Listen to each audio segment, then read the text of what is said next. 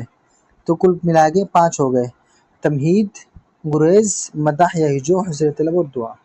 چلیے سوال نمبر 4، شام نظام میر انیس کے مرثیے کا ایک بند تحریر کیجیے۔ جواب: مرثیہ کربلا کی رات کا بند۔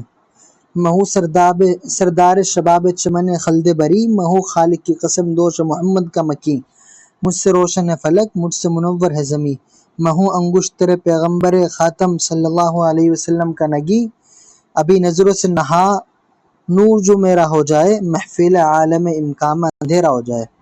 انہوں نے مانگ اشعار کا مطلب سمجھیے آپ۔ حضرت امام حسین رضی اللہ تعالیٰ نے اپنے بارے میں کہہ رہے کہ میں سردار شباب چمن خلد بری، یعنی میں جنت کے نوجوانوں کا سردار ہوں، میں خالق کی قسم دوش محمد کا مکی۔ اس دوسرے مصرع کا مطلب ہے کہ میں آپ صلی اللہ علیہ وسلم کا یعنی دوش محمد کا مکی ہوں، میں ان کا دیوتا ہوں۔ اور جی یہ ہے پھر مجھ سے روشن ہے فلک، مجھ سے منور ہے زمیں، میں ہوں انگشتر پیغمبر خاتم صلی اللہ علیہ وسلم کا نگی۔ کہتے ہیں کہ میرے ہونے سے دنیا میں روشنی ہے، اگر میں نہیں ہوں گا تو دنیا کی روشنی بھی ختم ہو جائے گی۔ کہتے ہیں کہ میں آپ صلی اللہ علیہ وسلم کی جو انگوٹھی ہے نا اس کا جو نگینہ ہے وہ سمجھ لو میں ہی ہوں۔ یہ کہا جاتا ہے کہ جیسے اصل چیز نگین انگوٹھے میں کیا ہے؟ نگینہ، تو وہ کہہ رہے کہ جیسے اصل چیز انگوٹھے میں نگینہ ہے ویسے میں اصل ہوں آپ صلی اللہ علیہ وسلم کے لیے۔ کہہ رہے کہ ابھی نظروں سے نہا جو نور میرا ہو جائے، محفل عالم امکان میں اندھیرا ہو جائے۔ کہتے ہیں کہ اگر میں اچانک سے یہاں سے مر جاؤں، میں شہید ہو جاؤں، کچھ ہو جاؤں، تو محفل عالم امکان میں یہ جو دنیا ہے نا اس میں اندھیرا ہو جائے، یہ نشار کا مطلب ہے۔ چلیے آگے سوال نمبر 5، دبستان لکھنؤ کے 4 مرثیہ نگاروں کے نام لکھیے۔ جواب ہے تو بہت آسان ہے: میر بابر علی انیس، مرزا سلامت علی دبیر، سید علی جواز سوز لکھنوی، اور یہ چوتھا ہے سلامت علی خان سلام لکھنوی۔ یہ تو بہت آسان ہے۔ چلیے آگے سوال نمبر 6، 4 جدید مرثیہ نگاروں کا نام تحریر کیجیے۔ اس کا بھی آسان جواب ہے، آپ کو صرف ذہن نشی کرنا ہے، اس میں کچھ سمجھانے والی بات نہیں ہے، کچھ نہیں ہے۔ جوش ملک عبادی، باقر علی خان احسن، رضا لکھنوی، علامہ علی نقوی۔ یہ حضرات جدید دور میں مرثیے کو نئی جہت اور تازہ اسلوب دینے والے مانے جاتے ہیں۔ چلیے آگے سوال نمبر 7،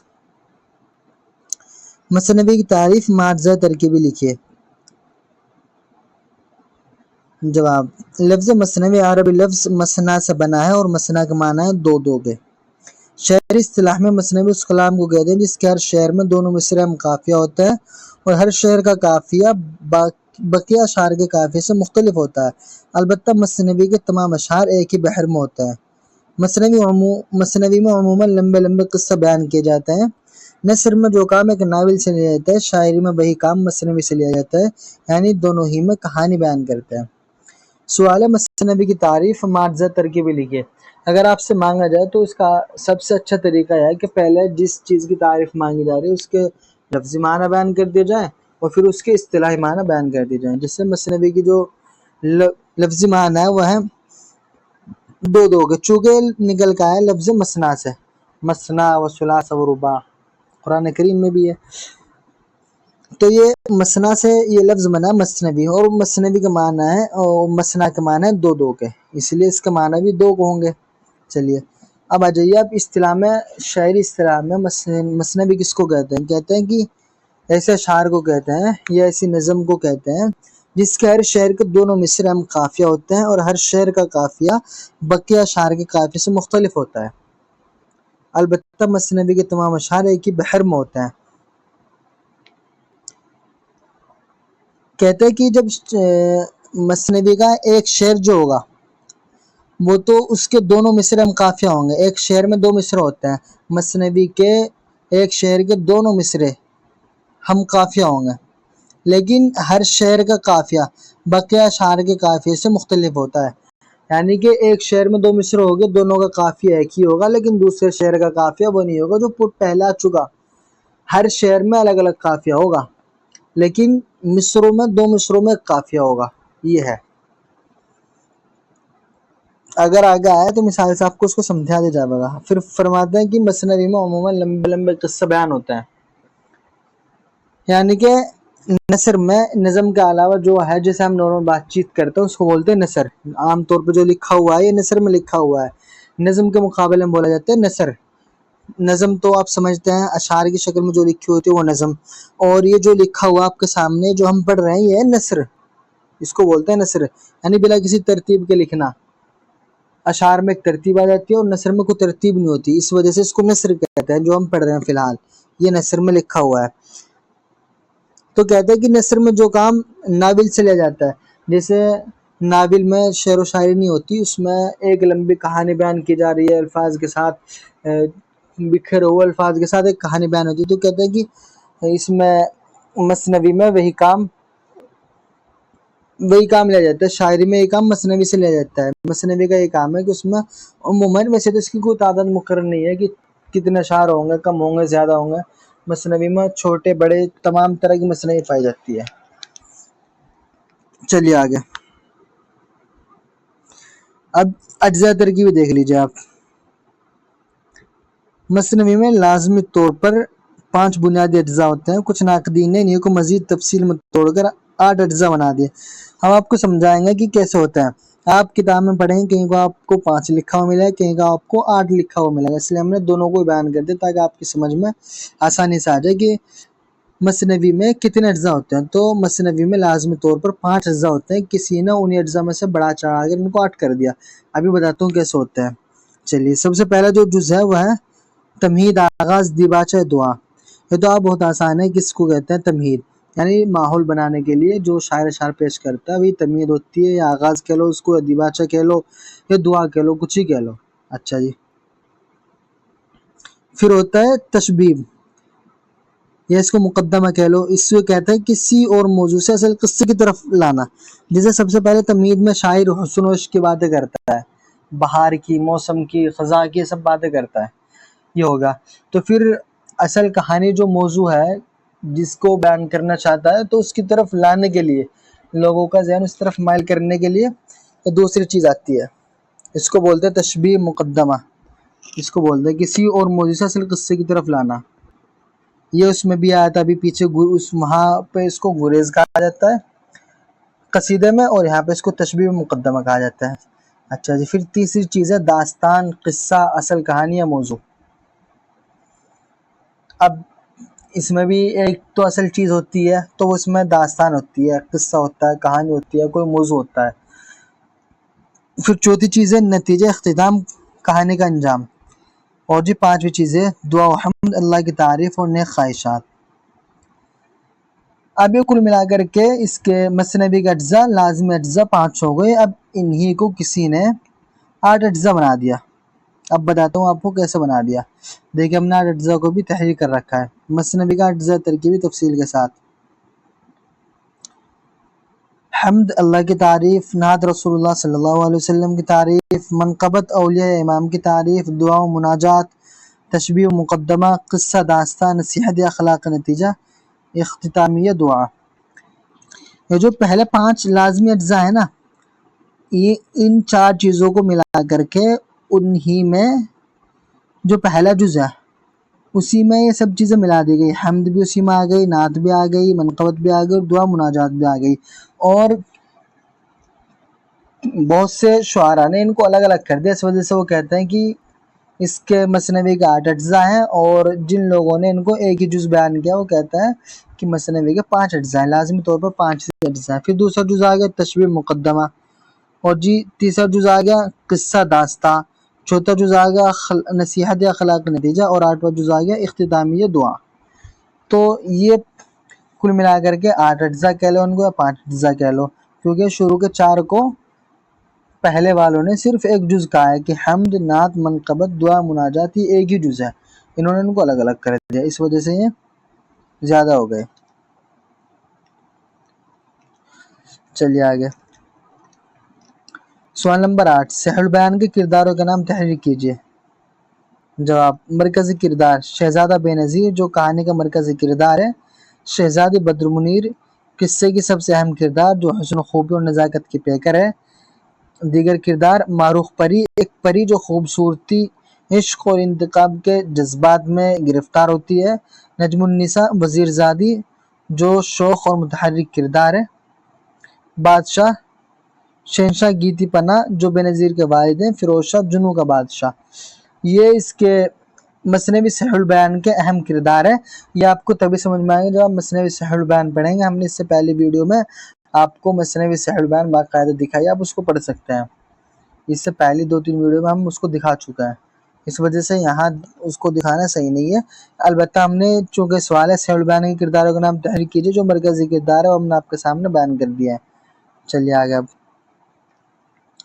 سوال نمبر 9، گلزار نسیم کا تعلق کس دبستان شاعری سے ہے؟ اس کا آسان جواب ہے مثنوی گلزار نسیم پنڈت دیا شنکر نسیم کی تخلیق ہے۔ دیا شنکر نسیم کا تعلق دبستان لکھنؤ سے ہے۔ جب یہ بات ثابت ہو گئی کہ گلزار نسیم کا تعلق، اس سوال ہے گلزار نسیم کا تعلق کس دبستان شاعری سے ہے، تو ہم نے جواب دے دیا کہ یہ مثنوی گلزار نسیم پنڈت دیا شنکر نسیم کی تخلیق ہے۔ اور پھر ایک بات یہ آ گئی دیا شنکر نسیم کا تعلق دبستان لکھنؤ سے ہے، تو ظاہر سی بات ہے گلزار نسیم کا تعلق بھی دبستان لکھنؤ سے ہوگا، چونکہ گلزار نسیم کو جس نے لکھا ہے پنڈت دیا شنکر نسیم نے، ان کا تعلق دبستان لکھنؤ سے ہے، تو ان کی جو تخلیق ہے اس کا تعلق بھی تو لکھنؤ اس سے ہی ہوگا، دبستان لکھنؤ سے۔ آسان جواب ہے۔ چلیے سوال نمبر 10، مرزا دبیر کا پورا نام لکھیں اور ان کا ایک بند بھی تحریر کیجیے۔ جواب، مرزا دبیر کا پورا نام مرزا سلامت علی دبیر تھا، یہ تو آسان جواب ہے۔ اب ایک بند لے لیجیے آپ بس، مرزا دبیر کا ایک بند۔ اب جو روئے فلک نے گرداں کیا، شفق رنگ عرق سے دامن چاک، رنگ زرد تھا چاند کا جس وقت، اب ادھر بھی کچھ اور ہے ادھر خاک، آرزو تھی کہ دشت پر ساہو ابر غم بھی مگر نہ پرغمناک، تھی مثال قمر وہ چہرہ جو اب قمر کا بھی چہرہ ہے بے باک۔ یہ اس کا ایک بند ہے، آپ اس کو یاد کر سکتے ہیں۔ چلیے آگے، آپ کا حصہ اول مکمل ہوگا، اب آپ کا حصہ دوم شروع ہو گیا یہاں سے۔ چلیے حصہ دوم کا پہلا سوال، سوال نمبر 1، مرثیے کے اجزاء ترکیبی کا تعارف پیش کیجیے اور رجز کا ایک بند بھی مثال کے طور پر لکھیے۔ جواب،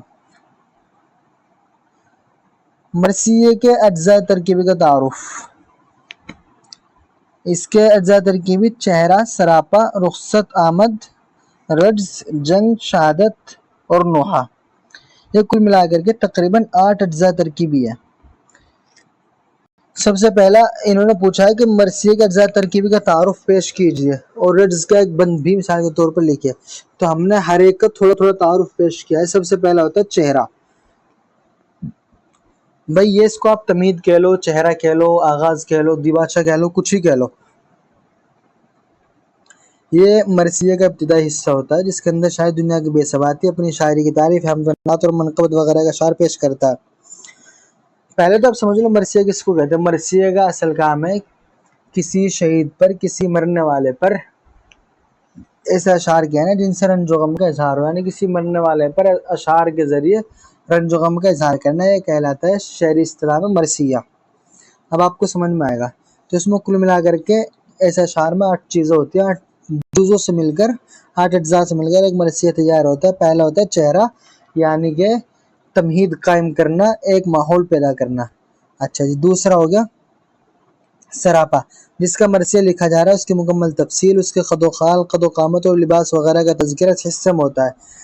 سراپا یعنی جس کے بارے میں آپ مرثیہ لکھو گے، جو شہید ہوا ہے، جس کے بارے میں آپ غم کا اظہار کر رہے ہیں، اس کے متعلق جو چیزیں ہوتی ہیں، اتنا لمبا تھا، اتنا اس کا قد تھا، اس کی ناک ایسی تھی، کان ایسے تھے، بال ایسے، یعنی کہ اس کی تمام چیزیں، یہ سب لباس وغیرہ، جوتے وغیرہ، یہ سب چیزیں بیان ہوتی ہیں. اس کو بولتے ہیں سراپا. چلیے پھر آتے رخصت. جنگ کے ہیرو کا اپنے اہل خانہ سے رخصت ہونا اس حصے میں مذکور ہوتا ہے. جو آدمی شہید ہوا جس کے بارے میں مرثیہ لکھا جا رہا ہے، جب وہ اپنے گھر سے رخصت ہو کے جاتا ہے تو جو اشعار اس بارے میں کہے جاتے ہیں کہ وہ کیسے رخصت ہو کر گیا، اس جز کو کہا جاتا ہے رخصت. چلیے پھر چوتھا جز آتا ہے مرثیہ کا آمد. اس حصے میں ہیرو کے میدان میں جانے کا منظر بیان کیا جاتا ہے. اسی کے ضمن میں اس کے گھوڑے وغیرہ کی بھی تعریف کی جاتی ہے. یہ ہوگا جی چوتھا جز آمد، یعنی کہ جس کے بارے میں مرثیہ لکھا جا رہا ہے، جب وہ میدان میں لڑنے کے لیے آیا تھا، وہ کیسا آیا تھا، اس کے آنے کا منظر بیان ہوتا ہے کہ وہ ایسے دوڑتا ہوا آیا، اس نے دشمن کو ایسے للکارا دور سے آتے ہوئے، وہ گھوڑے پہ ایسا تھا، اس کا گھوڑا ایسا تھا. یہ سب چیزیں آمد میں بیان کی جاتی ہیں. پانچواں جز ہے رجز. مرثیے میں رجز وہ بند ہوتا ہے جس میں کربلا کے شہید میدان جنگ میں اترنے سے پہلے اپنا عزم، شجاعت، نصب العین اور بہادری کا اعلان کرتے ہیں. اس میں اکثر خود تعریف اشعار اور دشمن کو للکارنے کا انداز پایا جاتا ہے. رجز کس کو کہتے ہیں؟ رجز کہتے ہیں جب شہید یعنی کہ جس کے بارے میں مرثیہ لکھا جا رہا ہے وہ میدان میں آ گیا، اس کا آمد کا تذکرہ ہوگا، تو وہ جب میدان میں آتا ہے تو وہ اپنی تعریف کرتا ہے، اپنے خاندان کی وہ تعریف کرتا ہے، کہتا ہے کہ میرے باپ دادوں کا یہ جنگ کا ہی کام تھا، بس ان کو کوئی تھا ہی نہیں، ان کو لڑنا ہی آتا تھا صرف. یہ تمام وہ اپنی تعریف کرتا ہے، اپنے قصے بیان کرے گا. میں نے فلاں جنگ جیت لی، میں نے اس بادشاہ کو ایسے مار دیا، میں نے اس کی فوج کو ایسے ناکام کر دیا. یہ سب چیزیں یعنی کہ اکثر اپنی تعریف ہی کرتا ہے تاکہ سامنے والا مروب ہو جائے، وہ پریشر میں آ جائے، اس پہ پریشر کیسے ڈالنا ہے. تو یہ رجز سے کرتا ہے، وہ اپنی تعریف اس کے سامنے کرتا ہے تاکہ اس پہ پریشر پڑے. یہ ہوتا ہے رجز. اور اسی کے بارے میں کہا تھا انہوں نے کہ رجز کا ایک بند بھی لکھیے. تو ہم نے رجز کا ایک بند لکھا ہے. نہ ڈرتا ہوں میں لشکر شام سے، یہی حوصلہ ہے میرے نام سے، علم کو اٹھائے ہوئے جا رہا میں ہوں عباس سب سے الگ شان سے. تو ہم نے کہا تھا نا کہ رجز میں وہ اپنی تعریف کرتا ہے، تو کہتے ہیں اپنی تعریف کرتے ہو، نہ ڈرتا ہوں میں لشکر شام سے، یہی حوصلہ ہے میرے نام سے، علم کو اٹھائے ہوئے جا رہا میں ہوں عباس سب سے الگ شان سے. تو یہ ہے، اس میں وہ اپنی تعریف کر رہا ہے، حضرت کیا بولتے ہیں، یہ عباس صاحب اپنی تعریف کر رہے ہیں کہ نہ ڈرتا ہوں میں لشکر شام سے، تاکہ سامنے والا لشکر پہ بھی ایک روب ہو، کیونکہ لشکر شام کی اس وقت اچھی خاصی طاقت تھی، اس وجہ سے کہہ رہے کہ میں تو لشکر شام سے نہیں ڈرتا، اب تو کیا چیز ہو. تو یہ ہوتا ہے دشمن کو غالب کرنے کے لیے. اچھا جی. پھر چھٹا جو جز ہے وہ ہے جنگ. اس حصے میں ہیرو کا دشمن کی فوج سے کسی خاص فرد سے جنگ کا تذکرہ ہوتا ہے. اسی ضمن میں اس کے گھوڑے، اس کی تلوار اور اس کی جنگی مہارت کا بھی تذکرہ ہوتا ہے. اب مرثیے کا چھٹا جز ہے جنگ. اس میں بیان کیا جاتا ہے کہ جو شہید ہوا ہے، جو مر گیا، جس کے بارے میں مرثیہ لکھا جا رہا ہے، وہ سامنے والی فوج سے یا کسی ایک آدمی سے کیسے لڑا. بس یہ سب چیزیں اس میں ذکر ہوتی ہیں. اس کا گھوڑا کیسے دوڑ رہا تھا اس ٹائم، اس کی تلوار کیسے چل رہی تھی، اس کے گھوڑے کے ٹاپو کیسے تھے، اس کا گھوڑا کتنی اونچے دوڑ رہا تھا، یہ سب. اور اس کی جنگی مہارت ایسی تھی، اس نے اتنوں کو قتل کیا، اتنوں کو مارا. یہ سب چیزیں جنگ کے اندر بیان ہوتی ہیں. ساتواں جز ہے شہادت. اس حصے میں ہیرو کا دشمنوں کا ہاتھوں زخمی ہو کر جام شہادت نوش کرنے کا تذکرہ ہوتا ہے. یعنی کہ وہ کیسے شہید ہوا ہے، کیسے اس پہ سامنے سے یا پیچھے سے دشمن نے حملہ کیا جب وہ شہید ہوا تو اس کے شہید ہونے کا تذکرہ ہوتا ہے اس میں شہادت میں۔ پھر 8ویں چیز ہے بین نوحہ، اس حصے میں ہیرو کی شہادت پر اس کے عزیز و رشتہ دار خاص طور پر عورتوں کا نوحہ ماتم کرنے کا ذکر ہوتا ہے۔ اب 8ویں چیز بچی بین یا نوحہ، جب وہ کوئی آدمی شہید ہوگا تو اس پر کوئی کیسے رویا، عورتیں کیسے روئی، اس پر غم کا اظہار کیسے کیا لوگوں نے، یہ سب چیزیں اس میں بیان ہوتی ہیں۔ تو کل ملا کر کے مرثیے کے تقریباً 8 اجزاء ہوتا ہے: چہرہ، سراپا، رخصت آمد، رجز، جنگ اور شہادت، بین یا نوحہ۔ کل ملا کر کے 8 اجزاء ہو گئے، ان 8 اجزاء سے مل کر ایک مرثیہ تیار ہوتا ہے۔ چلیے آگے سوال نمبر 2، قصیدے کا اجزاء ترکیبی کا مفصل تعارف پیش کیجیے اور مثالیں بھی دیجیے۔ قصیدے کا اجزاء ترکیبی 5 ہے۔ نمبر 1 تشبیب، تمہید، حسن آغاز،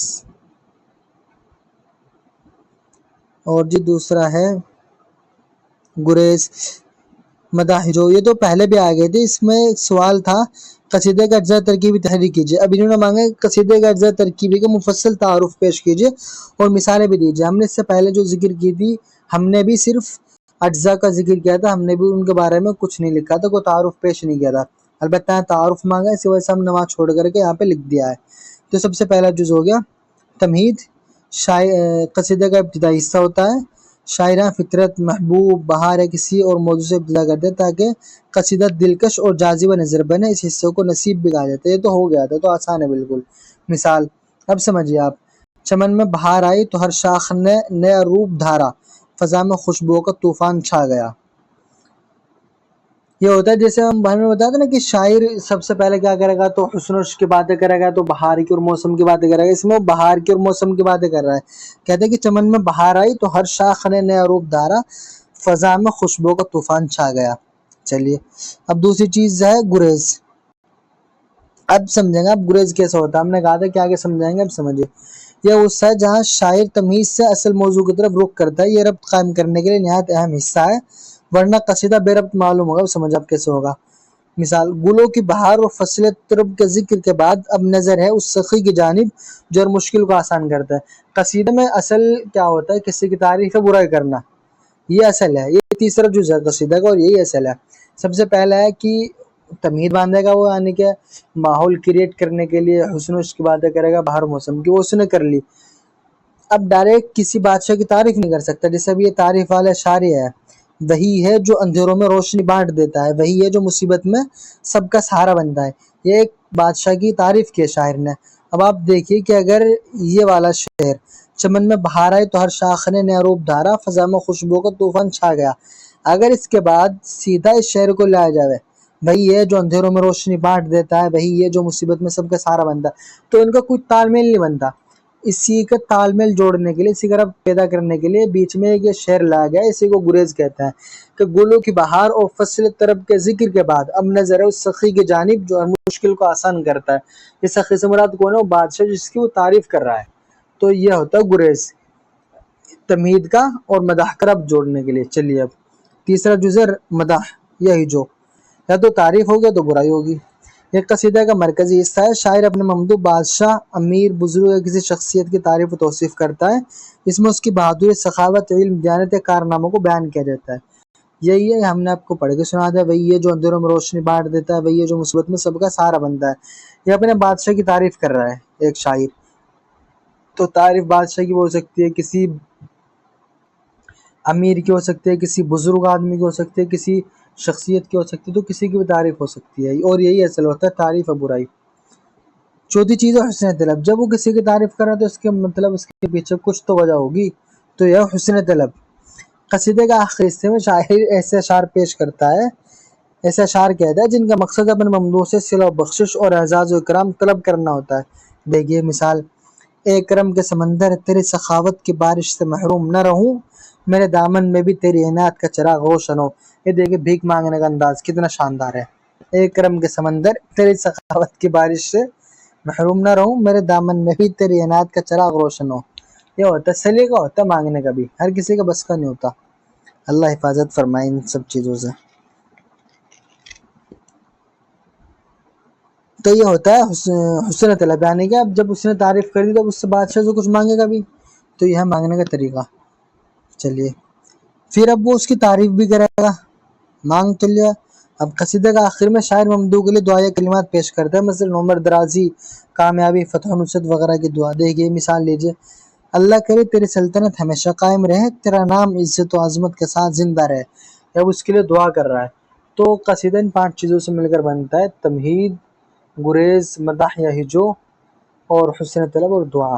یہ آسان، ہم نے 5 کی مثال بھی پیش کر دی اور آپ کو بآسانی سمجھ میں بھی آ گیا ہوگا. چلیے سوال نمبر 3. درج ذیل مرثیہ کے بند کی تشریح ما سیاق و سباق کیجیے. ٹھنڈی ٹھنڈی وہ ہوائے، وہ بیاباں وہ سحر، دم بدم جھومتے تھے وجد کے عالم میں شجر. اوس نے فرش زمرد پہ بچھائے تھے گوہر، لوٹی جاتی تھی لہکتے ہوئے سبزے پہ نظر. دشت سے جھوم کے جب باد صبا آئی تھی، صاف غنچوں کے چٹکنے کی صدا آئی تھی. چلیے آپ سیاق و سباق لیجیے، پھر اس کے بعد ان اشعار کی تشریح ہوگی. زیر نظر اشعار مرثیہ کے ایک بند سے تعلق رکھتے ہیں. مرثیہ ایک ایسی صنف شاعری ہے جو کربلا کے واقعے اور اہل بیت کی شہادت کے بیان کے لیے مخصوص ہے. مرثیہ میں اکثر آغاز میں قدرتی مناظر اور صبح شام کی کیفیات بیان کی جاتی ہے تاکہ فضا کو غم انگیز بنایا جائے اور پھر سانحہ کربلا کے اصل واقعے کی طرف لے جایا جاتا ہے. اچھا جی، اس سیاق کو سباق لیجیے. اب کہتے ہیں کہ یہ جو لیے گئے نا، یہ مرثیہ سے لیے گئے ہیں. یہ جو اشعار لیے گئے ہیں تو یہ مرثیہ کا ابتدائی حصہ ہے، کیونکہ اب مرثیہ کا ابتدائی حصہ ہوتا ہے اس میں ماحول ہی بنایا جاتا ہے. اس کو تمہید کہتے ہیں. تمہید اس میں ماحول بنانے کے لیے موسم کی باتیں ہوں گی، فضا کی باتیں ہوں گی، سروش کی باتیں ہوں گی. تو اس میں یہ جو اچھے اشعار ہیں ان میں شاعر نے وہی باتیں کی ہیں. تو یہ اس کا سیاق و سباق ہے کہ مرثیے میں شروع کی، مرثیے کا ایک بند ہے اور مرثیے کے شروع میں یہ حسن کی، عشق کی، بہار کی یا موسم کی بات ہوتی ہے. شاعر نے وہی سب باتیں اس میں کی ہیں. اچھا جب ان کی تشریح لیجیے. ان اشعار میں شاعر نے صبح کے وقت کا دلکش منظر پیش کیا ہے. ٹھنڈی ہوا، سبزہ، اوس کے قطرے، جھومتے درخت اور کھلتی کلیاں، سب مل کر فطرت کی ایک حسین و جمیل تصویر بناتے ہیں. اس طرح شاعر سامع کو مسحور کر کے آگے مرثیہ کے حصے کی طرف لے جاتا ہے. شاعر جب یہ سب اشعار پیش کرتا ہے تاکہ ایک ماحول بن جائے، پھر وہ اس کے بعد اصل حصے یعنی اس کے غم کو بیان کرے گا تاکہ جو سامعین ہیں، جو سننے والے ہیں نا، ان پہ ایک اثر غالب ہو، ایک ان کا ماحول پیدا ہو. تو یہ والا ہوگا آپ کا سوال پورا. اس کا سیاق و سباق بھی ہو گیا اور جی اس کی تشریح بھی ہو گئی ہے. اب آپ لیجیے سوال نمبر 4. قصیدے کے درج ذیل اشعار کی تشریح ما سیاق و سباق کیجیے. اب سامنے میرے جو کوئی پیر و جواں ہے دعویٰ نہ کرے یہ کہ میرے منہ میں زباں ہے. میں حضرت سودا کو سنا بولتے یارو، اللہ اللہ رے کیا نظم بیاں ہے. اتنے میں کیا عرض کہ فرمائی حضرت، آرام سے کٹنے کی طرح کوئی بھی یہاں ہے. چلیے پہلے تو لے لیجیے اشعار کس کے ہیں. اشعار میر غلام حمدانی مصحفی کے ہیں.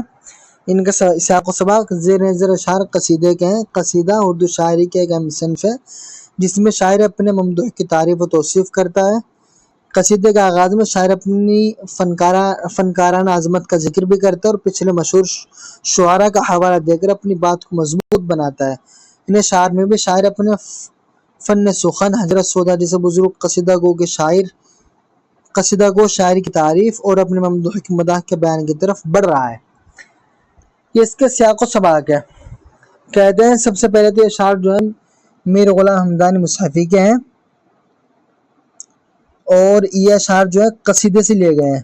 قصیدے میں کیا ہوتا ہے؟ شاعر اپنے ممدوح کی یعنی بادشاہ، میر، بزرگ یا کسی شخصیت کی تعریف و توصیف کرتا ہے. یہ اس میں ہوتا ہے قصیدے میں. تو کہتے ہیں کہ قصیدے کا آغاز میں اپنی فنکارانہ عظمت کا ذکر بھی کر رہا ہے اور پچھلے مشہور شعراء کا حوالہ دے کر جو اس سے پہلے شاعر گزر چکے ان کا حوالہ دے رہا ہے تاکہ میری بات ہی مضبوط ہو. جب کسی مضبوط آدمی کے بارے میں کسی بڑا آدمی کا حوالہ دیا جاتا ہے کہ جو کام وہ آدمی کرتا تھا وہی میں کر رہا ہوں، تو اس سے آپ کی بات میں ایک دم آ جاتا ہے، آپ کی بات میں ایک مضبوطی آ جاتی ہے. تو وہی یہ کہتا ہے کہ حضرت سودا جیسے بزرگ ان کو میں نے سنا ہے. اب ان اشعار کا مطلب بھی آپ سمجھیے. سب سے پہلے اس کا سامنے میرے جو کوئی پیر و جواں ہے ہے دعویٰ نہ کرے کہ میرے منہ میں زباں ہے. شاعر کہتا ہے کہ میرے سامنے اگر کوئی بوڑھا جوان بھی آ جائے تو وہ دعویٰ نہ کرے کہ اس کے منہ میں زباں ہے، کیونکہ میرا کلام اس درجہ بلند ہے کہ ہم آدمی اس کا مقابلہ نہیں کر سکتا. یہاں شاعر نے اپنے فن سخن پر فخر کیا ہے. اب سمجھے، آپ کہتے ہیں کہ میرے سامنے کوئی بوڑھا یا جوان آ کر کے دعویٰ نہ کرے کہ اس کے منہ میں زبان ہے، کہ جیسے آپ بول رہے ہو، یعنی کہ کوئی آگے دعویٰ نہ کرے کہ جیسے شاعر صاحب آپ بول رہے ہو ایسے تو ہم بھی بول سکتے ہیں، ہمارے منہ میں بھی زبان ہے. تو کہتے ہیں کہ میرے سامنے کوئی ایسے دعویٰ نہ کرے، چونکہ میرا کلام اس درجہ بلند ہے کہ عام آدمی اس کا مقابلہ نہیں کر سکتا. بس اپنی تعریف خود ہی کر رہے ہیں شاعر صاحب. یہ اس کا مطلب ہے کہ میرے سامنے کوئی آگے دعویٰ نہ کرے کہ اس کے منہ میں زبان ہے. مطلب یہ ہے کہ آپ میری باتوں کا اور میرے کلام کا مقابلہ نہیں کر سکتا. آپ کے منہ میں بھلی زبان ہے لیکن وہ والی زبان نہیں ہے جو میرے منہ میں ہے. آپ میری باتوں کا مقابلہ نہیں کر سکتے. چلیے، میں حضرت سودا کو سونا بولتے یارو، اللہ اللہ رے کیا نظم بیاں ہے. شاعر کہتا ہے میں نے مشہور قصیدہ نگار، قصیدہ گو شاعر حضرت سودا کو قصیدہ پڑھتے ہوئے سنا. ان کا کلام اتنا اعلیٰ ہے کہ سبحان اللہ کہنا پڑتا ہے. اس سے شاعر نے اپنے پیشرو شاعری کی عظمت کا اعتراف کیا ہے. یہاں پہ کہہ رہا ہے کہ حضرت سودا کو میں نے سنا، اللہ اللہ کیا نظم ہے، یعنی کہ کتنا اچھا بولتے، کیا شاندار ان کی نظم ہے حضرت سودا کی. تو ان کی تعریف کر رہا ہے. جب کسی اپنے لائن کا آدمی کی تعریف ہوتی ہے نا، کہ جس فیلڈ میں آپ کام کرو اسی فیلڈ والے کی تعریف ہو رہی ہے، تو اس میں آپ کی بھی تعریف ہوگی. تو یہاں پہ بھی شاعر یہ کر رہا ہے، حضرت سودا کی تعریف کر رہا ہے، اس ضمن میں اس کی بھی تعریف ہے. تو کہتے ہیں کہ ان کا کلام اتنا اچھا ہے کہ سبحان اللہ کہنا پڑتا ہے، اتنا شاندار ہے. تو ان کا اعتراف کر رہا ہے کہ ہاں اگر وہ شاعر ہے ان کا اتنا اچھا تو ہمارا بھی کچھ ہوگا. چلیے، اتنے میں کیا عرض کیا فرمائی حضرت، آرام سے کٹنے کی طرح کوئی بھی یہاں ہے. شاعر کہتے ہیں اتنے تھوڑے سے کلام میں حضرت آرام جیسی بلندی کہاں ممکن ہے. مراد یہ ہے کہ اتنی مختصر گفتگو میں ممدوح کی شان پوری طرح بیان نہیں کی جا سکتی ہے. شاعر نے اپنی ممدوح کی عظمت اور وسعت شان کو اجاگر کیا ہے. یہاں پہ قصیدے میں جس کی تعریف کر رہا ہے نا شاعر، اس کی اور عظمت کو بڑھا دی. کہتے ہیں کہ تھوڑے بہت الفاظ میں، تھوڑے بہت شعر و شاعری میں کام نہیں چلے گا. میرے ممدوح کی جو عزت ہے نا وہ اس سے کئی بلند ہے، کئی درجہ بلند ہے، کہ میرے الفاظ کافی نہیں ہے، یہ اتنے الفاظ کافی نہیں ہے. تو یہ کہہ رہا ہے اپنے ممدوح کی عظمت اور وسعت شان کو اجاگر کر رہا ہے. چلیے، سوال نمبر 5، مثنوی کے درج ذیل اشعار کی تشریح مع سیاق و سباق کیجیے.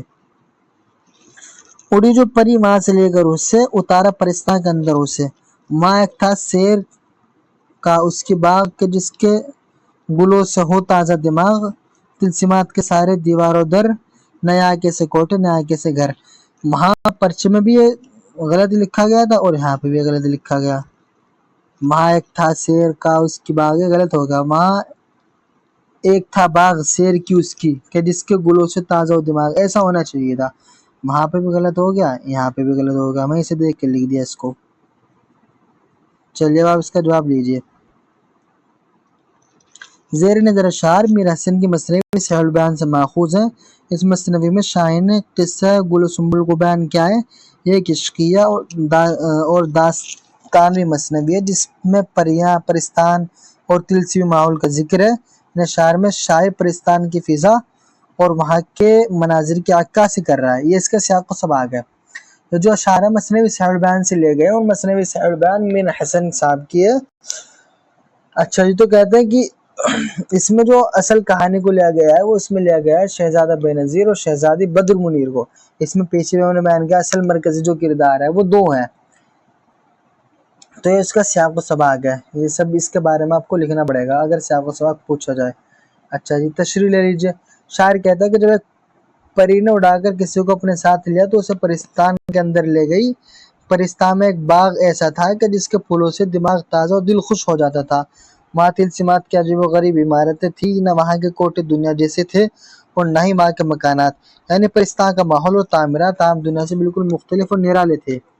یہ آپ اس کی تشریح لیجیے. یہ اور جو پری وہاں سے لے کر اسے، اتارا پرستان کے اندر اسے.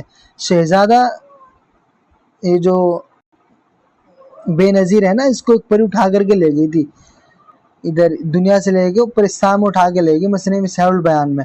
تو اسی کو کہہ رہا ہے کہ اڑی جو پری وہاں سے لے کر اسے، اتارا پرستان کے اندر اسے. یہ تو اس کا ذکر ہو گیا اڑانے کا. اڑا کہاں لے گی؟ پرستان کے اندر.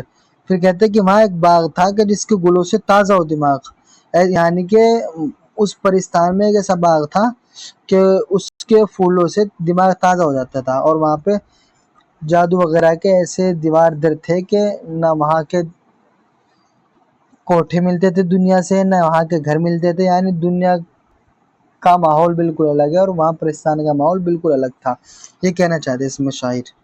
چلیے آگے، سوال نمبر 6،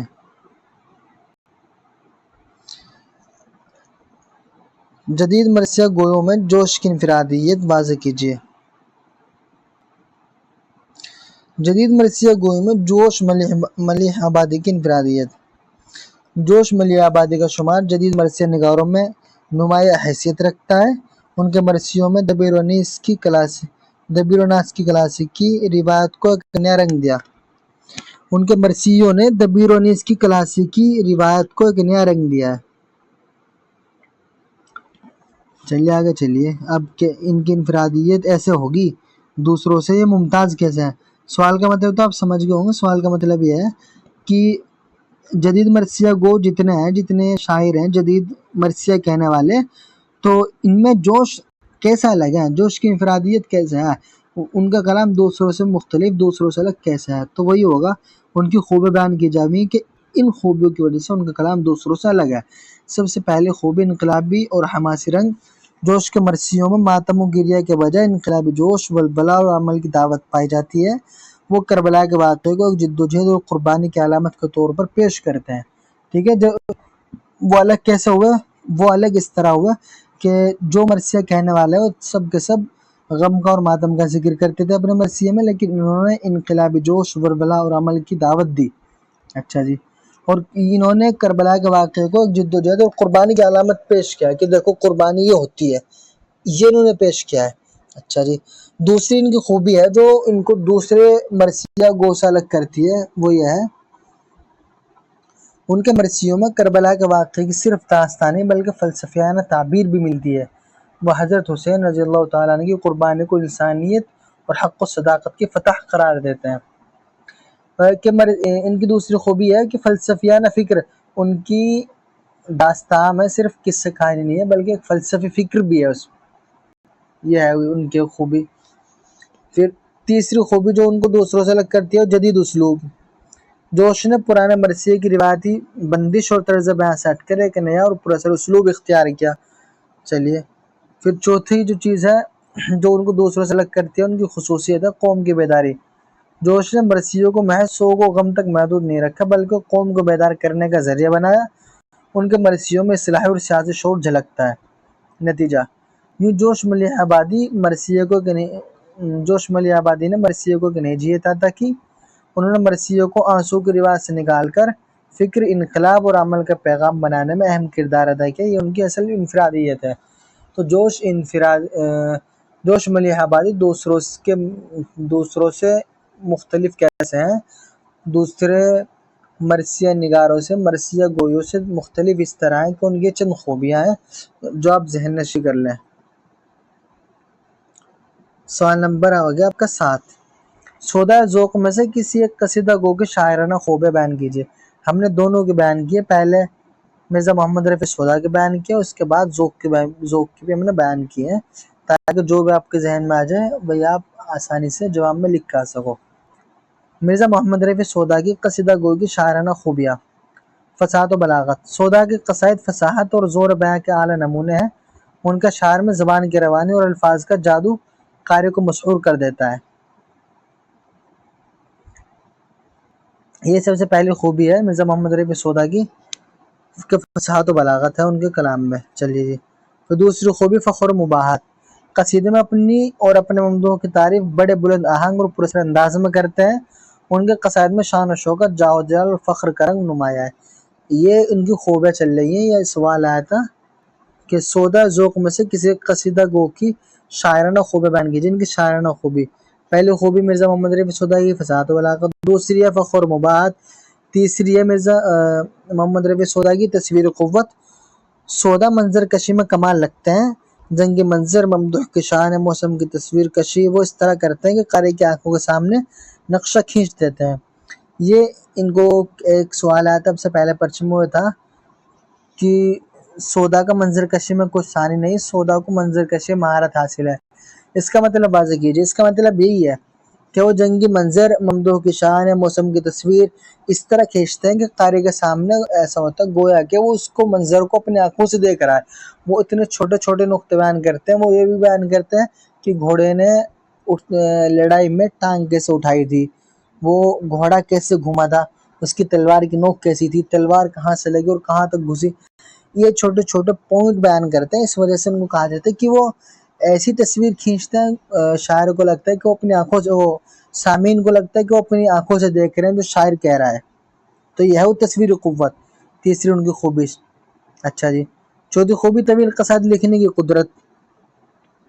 سودا نے اردو میں طویل اور باقاعدہ قصیدہ گو کی روایت کو مضبوط کیا۔ ان کے کئی قصائد میں 100 سے زیادہ اشعار ہیں، مگر طوالت کے باوجود روانی قائم رہتی ہے۔ یہ خصوصیت ہے طویل قصائد لکھنے کی قدرت۔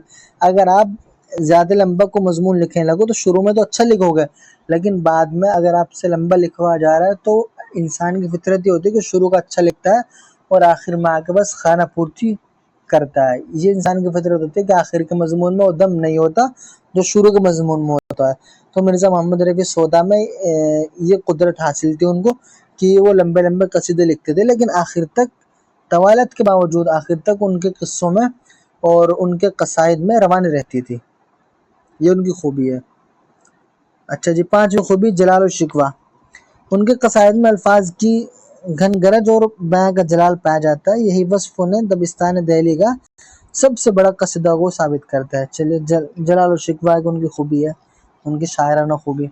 نتیجہ، یہ مرزا محمد رفیع سودا کی قصیدہ گوئی اپنی فصاحت، جلال، منظر کشی اور فخر و مباحث کے سبب اردو ادب میں بلند مقام رکھتی ہیں۔ انہیں اردو قصیدہ نگاری کا امام بھی کہا جاتا ہے۔ چلیے آگے،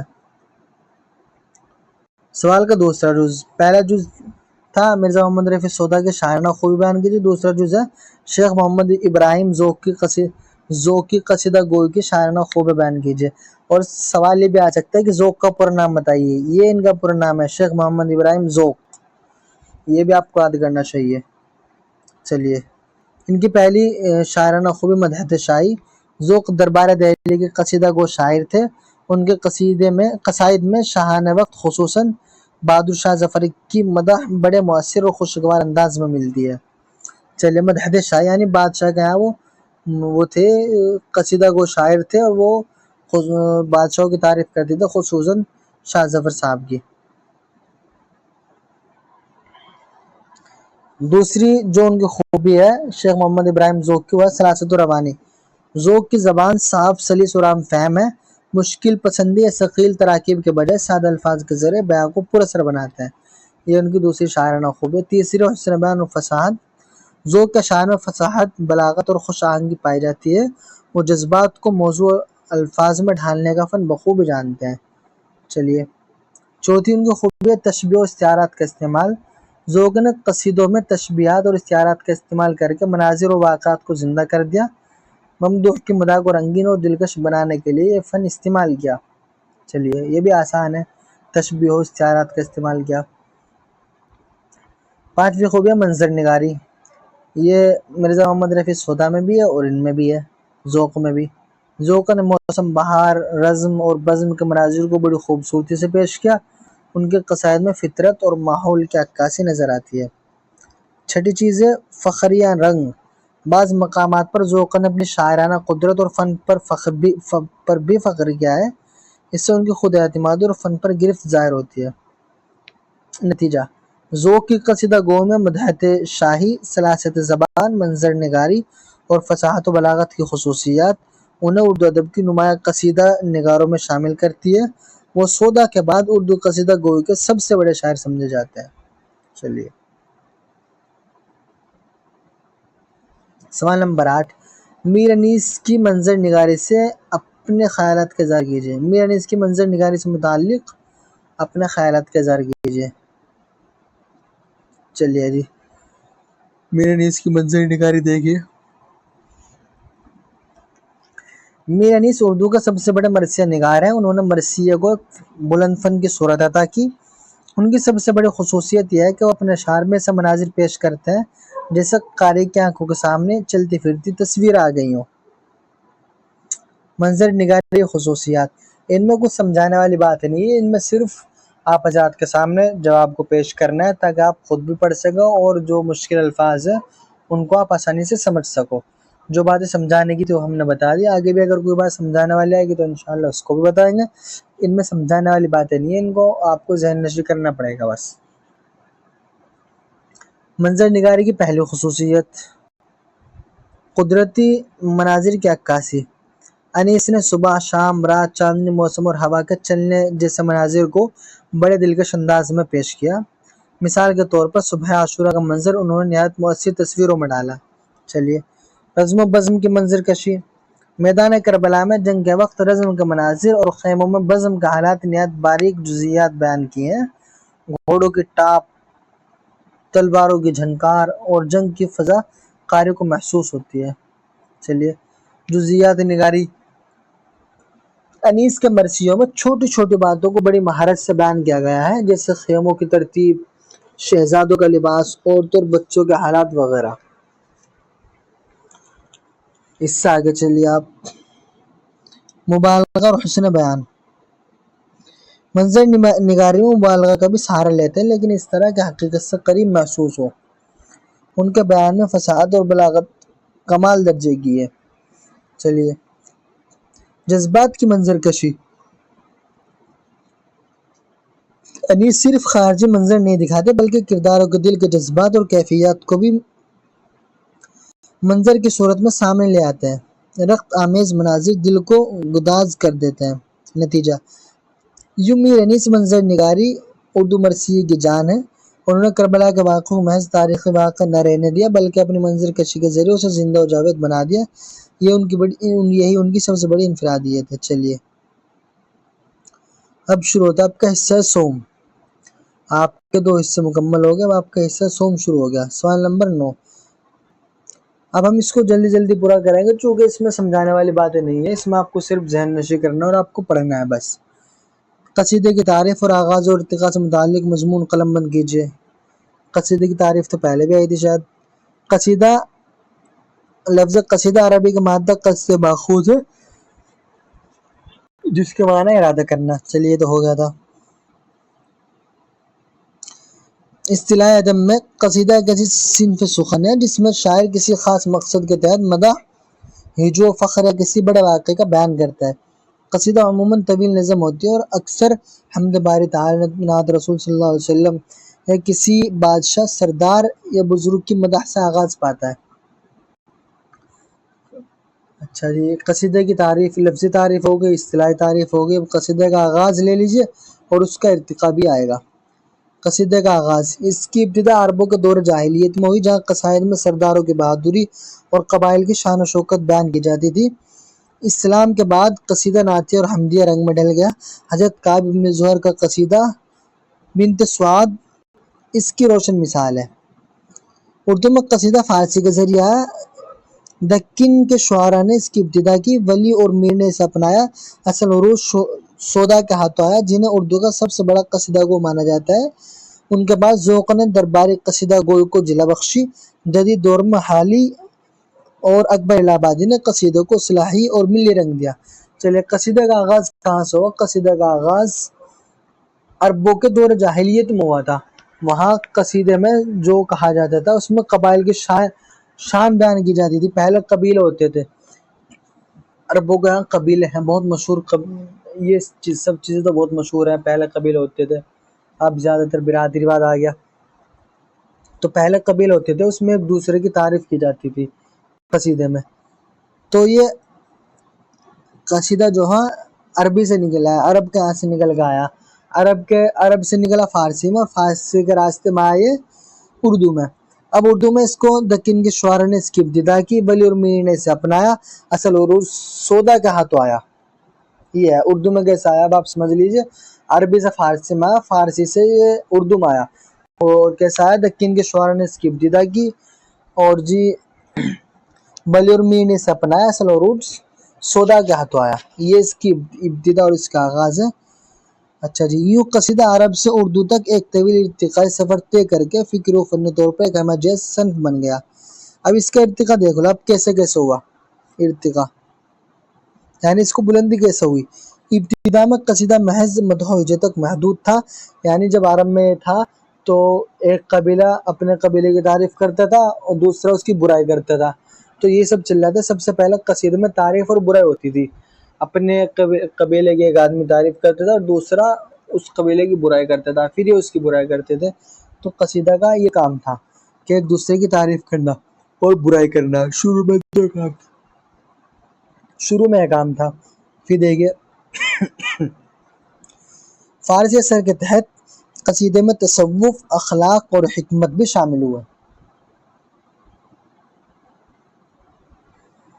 جب یہ فارسی میں آیا تو اس میں مدح اور ہجوں کے ساتھ ساتھ کیا کیا ہو گیا، تصوف، اخلاق اور حکمت، یہ دو تین چیزیں اور شامل ہو گئی۔ پھر یہ جب اردو میں آیا، سودا اور ذوقنے سے زور بیاں، تشبیہات اور محاکات کے ذریعے نئی بلندی بخشی، اور پھر جدید دور میں حالی اور اکبر الہ آبادی نے اصلاحی اور ملی رنگ پیدا کیا۔ یہ کہنا چاہتا ہے کہ اس کو قصیدے کو اتنی بلندی کیسے ملی، اس کا ارتقا کیسے ہوا۔ تو ایسا ہوا، پہلے سب سے پہلے اس میں کسی کی تعریف برائی بیان کی گئی، پھر یہ فارسی تک پہنچا، فارسی میں اس میں اور چیزیں شامل ہو گئی، تصوف، اخلاق اور حکمت۔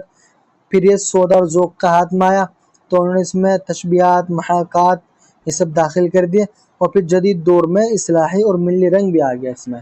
تو اس طریقے سے اس کا ارتقا ہوا۔ چلیے سوال نمبر 10، مثنوی کی تعریف اور اس کے آغاز اور ارتقاء پر اپنے خیالات کا اظہار کیجیے۔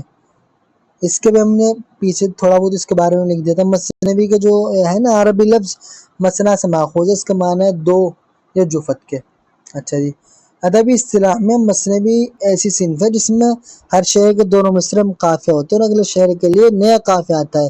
یہ صرف طویل مضامین اور قصوں کے بیان کے لیے موضوع ہے۔ یعنی ہم نے پہلے بھی سمجھا تو اب بھی سمجھا رہے ہیں، جیسے دو مصرع ہیں، ان میں جو قافیہ ہوں گے وہ تو بالکل ایک ہوں گے، دونوں میں ایک جیسے قافیہ ہوں گے، لیکن جب اگلا شعر آئے گا تو اس میں جو قافیہ ہوگا پچھلے شعر والا قافیہ نہیں ہوگا، بلکہ اس میں قافیہ الگ ہوگا۔ یعنی کہ شعر میں قافیہ الگ ہوتے ہیں لیکن مصروں میں قافیہ ایک ہی ہوتا ہے، ایک جیسا ہی ہوتا ہے۔ تو یہ آپ سمجھ لیجئے، مصرع پہلے تو آپ کو مصرع اور شعر سمجھنا ہوگا، دو مصروں سے مل کر کے ایک شعر بنتا ہے، ٹھیک۔ تو کہتے ہیں کہ دو مصروں میں قافیہ ایک ہو سکتا ہے لیکن دو شعر میں ایک قافیہ نہیں ہوگا، بلکہ دونوں شعر میں الگ الگ قافیہ ہوگا۔ اگلے شعر میں نیا قافیہ آئے گا، وہ قافیہ نہیں آئے گا جو اب پچھلے والے شعر میں آ چکا ہے۔ اچھا جی، عربی میں مثنوی کا ارتقاء نہ ہو سکا، اصل ارتقاء فارسی میں ہوا۔ نظام گنجوی کی مثنویہ اور مولانا روم کی مثنوی معنوی اس کی بہترین مثالیں ہیں۔ ہاں، عربی میں اس کا ارتقاء نہ ہوا مثنوی کا، لیکن فارسی میں ہوا، اس کی بہترین مثال ہے۔ مولانا روم کی جو ہے نا مثنوی معنوی، اس کی سب سے بہترین مثال ہے مولانا روم کی مثنوی معنوی۔ چلیے، اردو میں مثنوی کا آغاز دکن سے ہوا۔ ملا وجی کی سبرس کو اولین شاہکار مثنوی مانا جاتا ہے، بعد میں غواصی نصرتی اور دہلی میں میر درد و میراجی دہلوی نے مثنویہ لکھی۔ میر حسن کی صحیح البیان اردو مثنوی کا اعلیٰ نمونہ ہے۔ تو آپ سمجھ لیجئے کہ اس کا ارتقاء کیسے ہوا۔ اس کا ارتقاء کہتے ہیں کہ عربی میں اس کا ارتقاء نہ ہو سکا، لیکن اس کا فارسی میں ارتقاء ہوا، اس کو بلندی فارسی میں ملی، اور اس کی بہترین مثال مولانا روم کی مثنوی معنوی ہے، اور نظام گنجوی کی مثنوی بھی اس کے لیے بہترین نمونہ ہے۔ اور کہتے ہیں کہ اردو میں کیسا ہی اس کا آغاز اور ارتقاء کیسے ہوا۔ مثنوی کا آغاز دکن سے ہوا۔ ملا وجی کی سبرس کو اولین شاہکار مثنوی مانا جاتا ہے، بعد میں غواصی نصرتی اور دہلی میں میر درد و میراجی دہلوی نے مثنوی لکھی۔ میر حسن کی صحیح البیان اردو مثنوی کا اعلیٰ نمونہ ہے۔ یوں مثنوی کا لفظی ماخذ عربی ہے، ارتقاء فارسی میں ہوا، اور اردو میں صرف اپنے کمال تک پہنچی ہے۔ یہ سمجھ لیجیے آپ، مثنوی جو نکل کے آیا عربی سے نکل کے آیا ہے، اس کا جو ارتقاء ہوا فارسی میں ہوا، اور اصل کمال تک جو پہنچی وہ اردو زبان میں پہنچی۔ سوال نمبر 9، میر حسن یا دیا شنکر نسیم کی مثنوی نگاری پر مثال اپنی رائے کا اظہار کیجیے۔ ہم نے